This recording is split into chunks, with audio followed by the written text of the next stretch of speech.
Greetings of the day. Greetings of the day. I am Navindra Shanandan, the one who's going to teach you the mechanics of materials. Let's begin. So the first chapter, first and foremost, will be the stress and the strain. Introduction. Mechanics of materials is a branch of mechanics that studies the internal effects of the stress and the strain in the solid body that is subjected to the external loading. Stress is associated with the strength of the material from which the body is made, and strain is a measure of the deformation of the body. As you can see, here is the example of the stress where we have two types of stress, compressional and tensional stress. This stress sometimes will be produced the shear stress, and here we can get to know the deformation of the body, the extra length, and that is what we call as strain. Type of forces. A normal force acts perpendicular to the area. It is also developed when the external load to push or pull in the two segments of the body.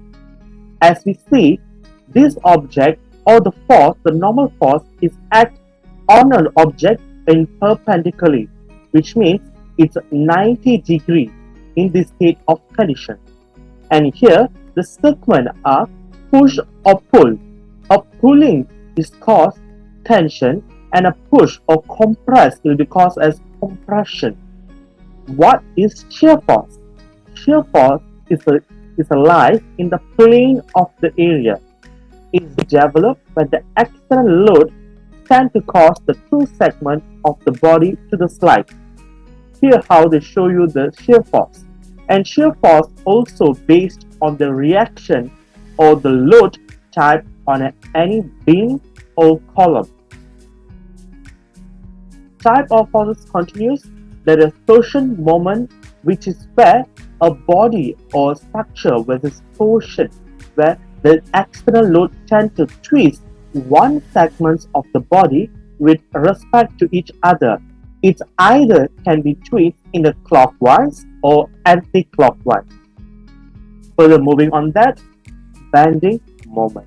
Bending moment is plays important and very big role in our lessons or in our course. Bending moment caused by the external load that tend to bend the body of an axis within the plane of area. If you see, this shows how the force makes the beam to bend, and here where we will create the maximum bending moment. Later in a chapter 3 we learned how to calculate it. Stress. Ladies and gentlemen, stress is an internal force exerted by one part of an elastic body upon adjoining a part. Stress has dimension of Newton per meter square.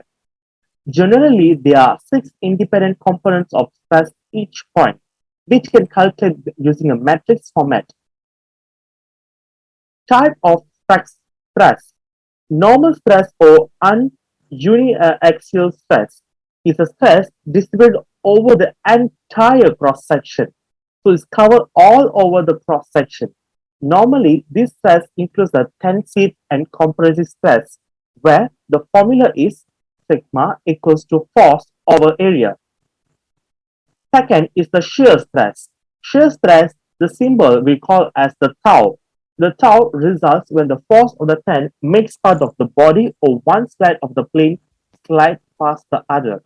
The formula for the tau is the same exactly as the normal stress.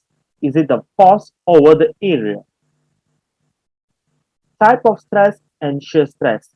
Here we can identify how does the normal stress work and shear stress work by using the machines and ball and nut systems. Here we can conclude based on the given case, we can identify to use which type of formula. Since here one force and equals at the right and an equal balance by one force at the left, the formula is balanced or the force is balanced. So the straight direct formula was used, which is tau force over area, while in this side the force is going one side at right and double side at the left, which is double the force, makes its area to be double. So therefore, the tau equals to force over 2A. Type of stresses is the bearing stress. Bearing stress is a type of normal stress, but in this case, it's involved in the interaction of two surfaces. Yes, it's interaction of the two surfaces. The bearing stress is the pressure experienced by the second surface due to the action from the first surface. For example, did you see the pressure between the bolt and the plate at the joint? Yes, and therefore there's a formula related. This pressure of the bolt and the plate are joined where this cause of the bearing stress. Therefore, the same formula is used in tau force over A, which the area determines the thickness, the T, and the T and the D is the diameter. Example number 1. A hollow steel tube with an inside diameter of 100 mm must carry a tensile load of 400 kN. Determine the outside diameter of the tube if the stress limited to 120 meganewton meter square. So first, we should analyze what was given. Yes, ladies and gentlemen, they was given the load 400 kilonewton. We changed to 400 kilonewton Newton, and the shear was 120 megapascal, and the area, the formula for the area, we're using the circle. Okay, we're using the circle area where 1 over 4 pi d square. In this case, we are generally need to analyze that. We are going to find the outer diameter. So in order to know the outer diameter, the outer should minus the inner. So therefore, the 400 kilonewton equals to 120 1 over 4 pi d square minus 10,000. How we get to know the 10,000? Because the second inner diameter is 100, which we converted to and expand, we get 10,000. Where we calculate, we get 30 pi d minus 30,000 pi. At the end, we get the diameter length, which was 119.35. It's very straightforward question. It's easy, right? Let's begin the next question. A homogeneous 800 kg bar AB is supported either end of the cable as shown in the figure E12. Calculate the smallest area of each cable if the strength is not to exceed 90 megapascal in bronze and 120 megapascal in steel. Well, the length is 10 m from A to B. This part is bronze and the L is 4. And this part is the steel, the L is 3. Where 90 megapascal in bronze and 120 megapascal in steel. Let's calculate. By using symmetry, we can get to know from A to B, the middle, we can divide. When we divide, we can identify from the midpoint of the A and B is a 5 meter and the next 5 meter. The weight was given 800. And how I get 74.84, 7,484 Newton? Yes, well, when changing to Newton, we should times 800 times 9.81 so that we get a Newton value. Since by using symmetry, we can get to know the loads are same. Once the loads are same, we can identify the area also. By using the shear value, by using the load value, we can identify the area for the bronze, 43.6 mm meter, and we can identify the area for steel, which is 32.7 millimeter square. I hope you understand this part. The third example, this is very easy. They just need to analyze. This question is very bonus if you come out for an exam.